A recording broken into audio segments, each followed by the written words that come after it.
The courtroom was silent, the kind of silence that feels heavy, like the air itself is holding its breath. All eyes were on the woman standing at the front of the room. Her hair was unkempt, her clothes worn and frayed. But there was something about her posture, straight-backed, chin lifted, that commanded attention.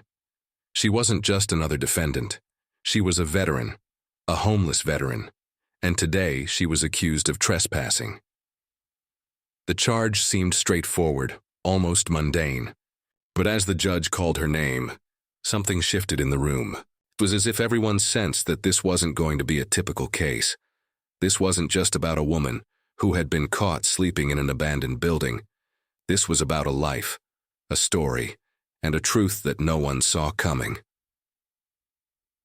Her name was Sarah Mitchell. Once she had worn a uniform, served her country, and carried the weight of duty on her shoulders. But now she carried a different kind of weight, the kind that comes from years of struggling to survive on the streets, invisible to the world around her. Sarah's journey to this courtroom was anything but simple. It was a journey marked by sacrifice, loss, and a system that had failed her time and time again. But today, something was different.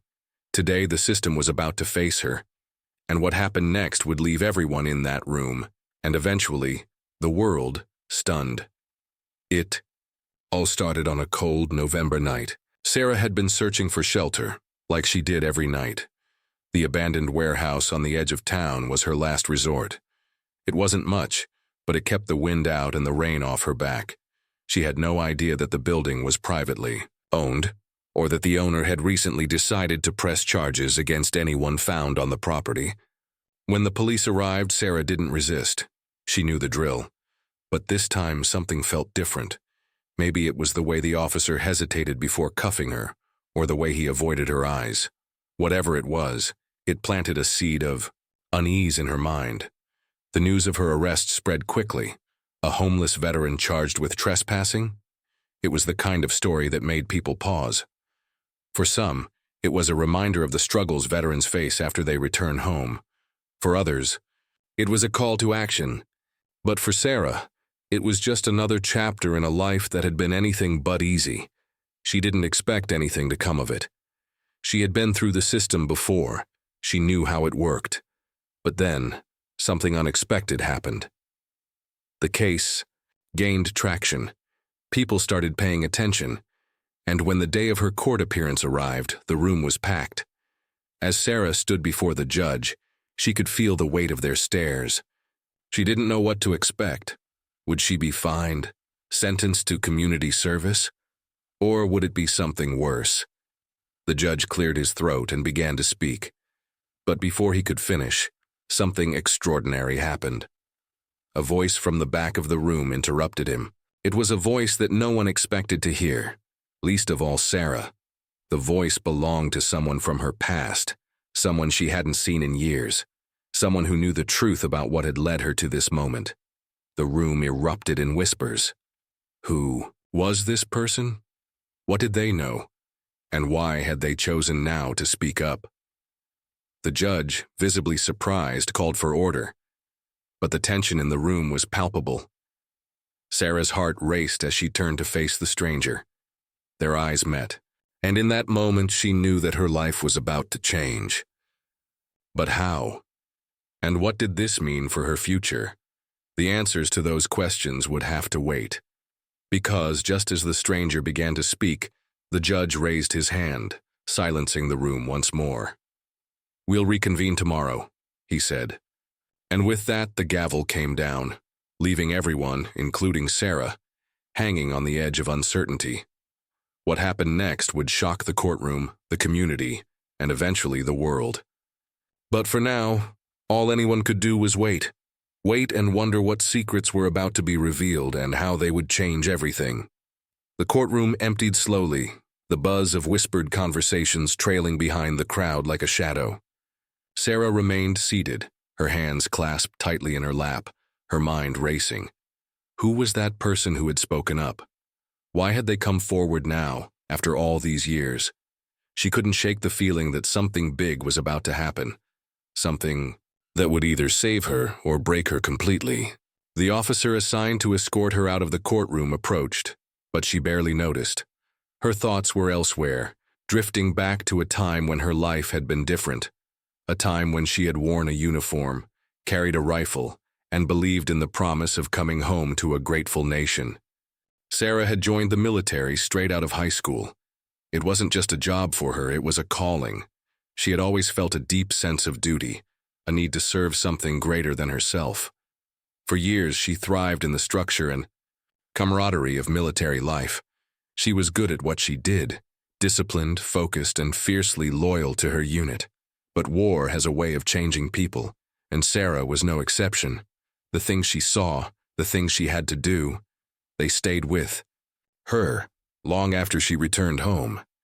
The nightmares, the flashbacks, the constant feeling of being on edge, it all became too much. She tried to hold it together, but the cracks started to show. Her relationships fell apart. She lost her job, and before she knew it, she was on the streets, carrying everything she owned in a worn-out backpack. The years that followed were a blur of survival. She moved from one shelter to another, always just one step ahead of despair. She met other veterans along the way, men and women who, like her, had fallen through the cracks of the system. They shared stories, resources, and sometimes just a quiet understanding that no words could capture. But even among them, Sarah kept her distance. She had learned the hard way that trust was a luxury she couldn't afford. And yet, despite everything, she never lost her sense of pride. She was a soldier, even if the world no longer saw her that way. As she sat in the courtroom waiting to be led away, Sarah couldn't help but wonder if this was her chance to finally be seen. The stranger's voice had stirred something in her, flicker of hope she hadn't felt in years. But hope was dangerous. It could lift you up, but it could also crush you. And Sarah had been crushed too many times to let herself believe in it too easily. Outside the courthouse, the crowd had gathered, drawn by the buzz of the unexpected twist in the case. Reporters jostled for position, their cameras trained on the doors, waiting for Sarah to emerge. She had become a symbol overnight, a symbol of the struggles veterans face, of the failures of the system, of the resilience of the human spirit. But to Sarah, it all felt surreal. She wasn't a symbol. She was just a person, trying to survive. The officer led her to a waiting van, shielding her from the barrage of questions shouted by the reporters. Sarah kept her head down, her eyes fixed on the ground. She didn't want to see their faces, didn't want to hear their voices. She just wanted to be left alone. But as the van pulled away from the courthouse, she couldn't shake the feeling that her life was about to change in ways she couldn't yet imagine. Back at the shelter, the other residents had heard about what had happened. They gathered around her, their faces a mix of curiosity and concern. "What's going on, Sarah?" one of them asked. "Who was that person in the courtroom?" She shook her head, unable to answer. She didn't know what to say. All she knew was that tomorrow, she would have to face the judge again, and this time she wouldn't be alone. That night, Sarah lay awake on her cot, staring at the ceiling. The shelter was quiet, the sounds of the city muffled by the thick walls. But her mind was anything but quiet. She thought about the stranger, about the life she had left behind, about the choices that had brought her to this point.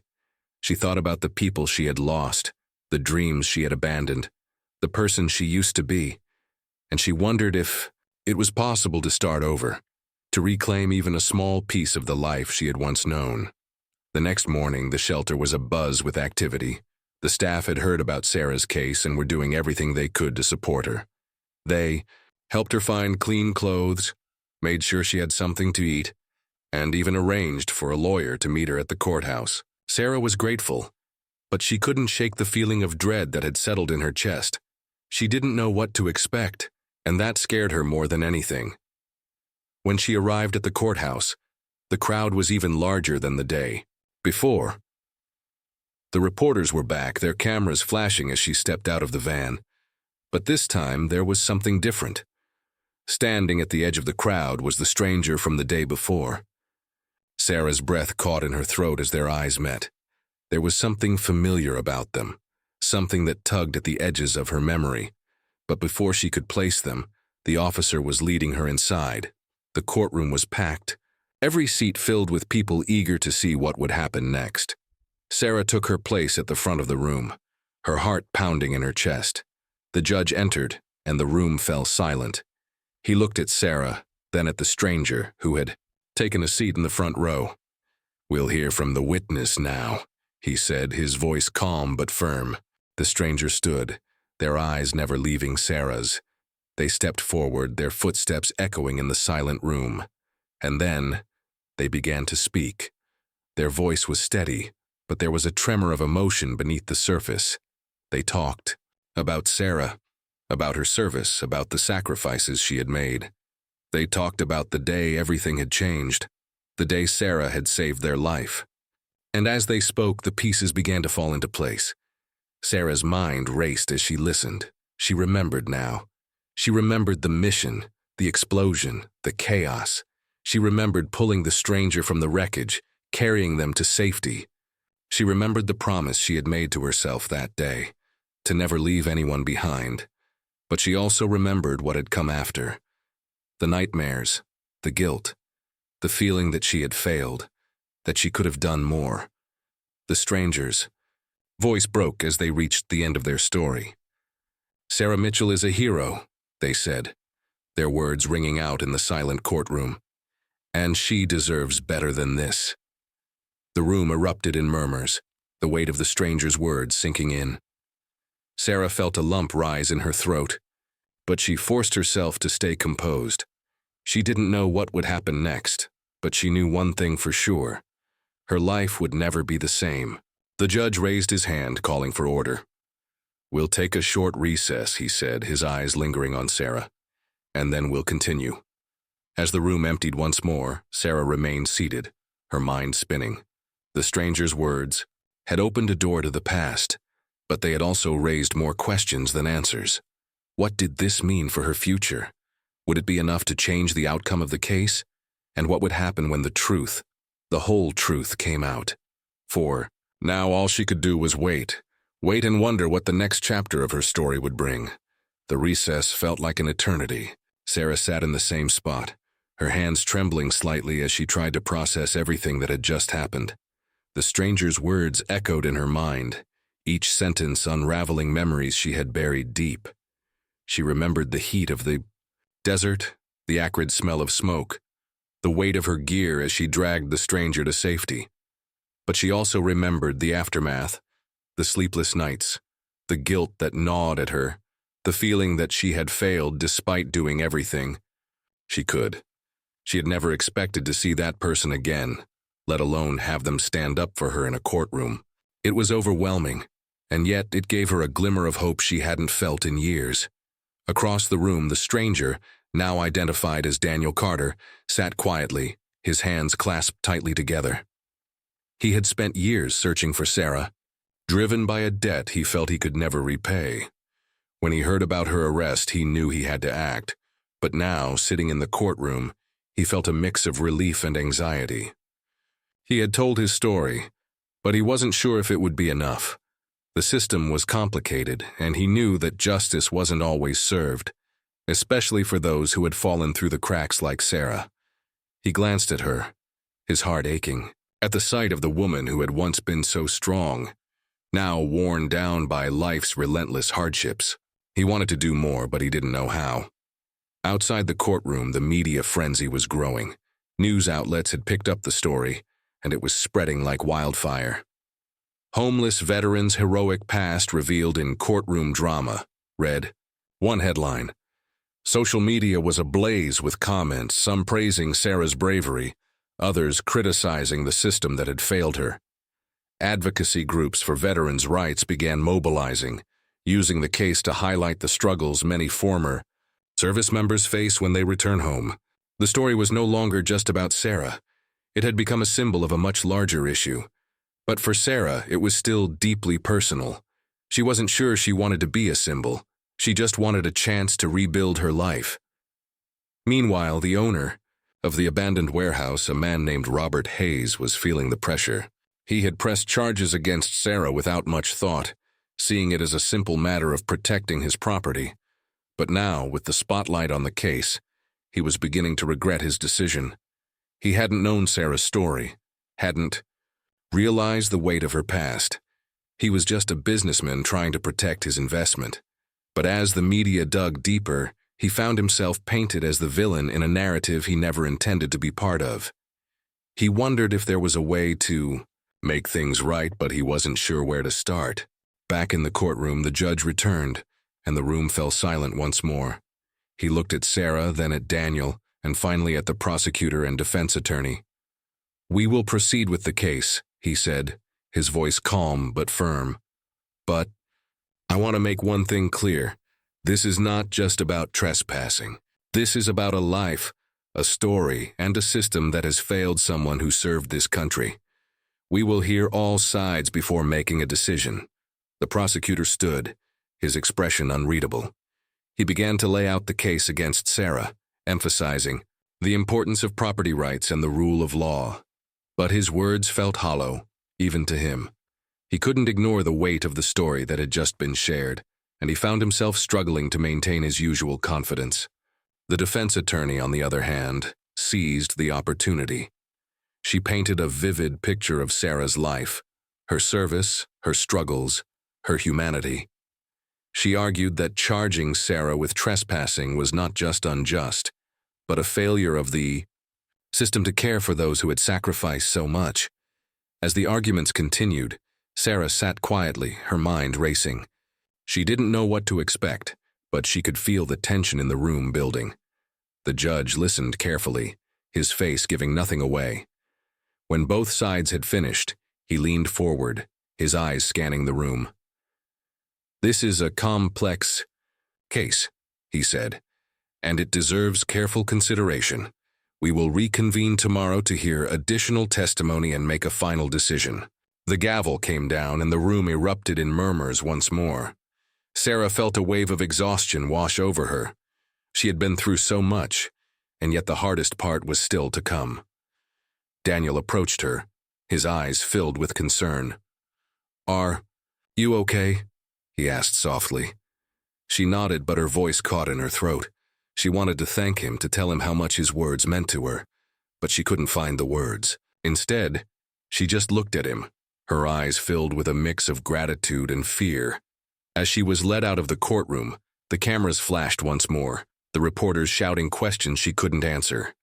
She kept her head down, her mind focused on one thought: tomorrow. Tomorrow, everything could change. But for now, all she could do was wait. Wait and wonder what the future held.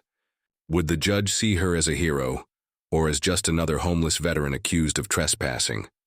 Would the system finally give her a chance, or would it fail her once more? The answers were still out of reach, and the tension hung heavy in the air, leaving everyone, Sarah, Daniel, the judge, and the world watching, on the edge of their seats.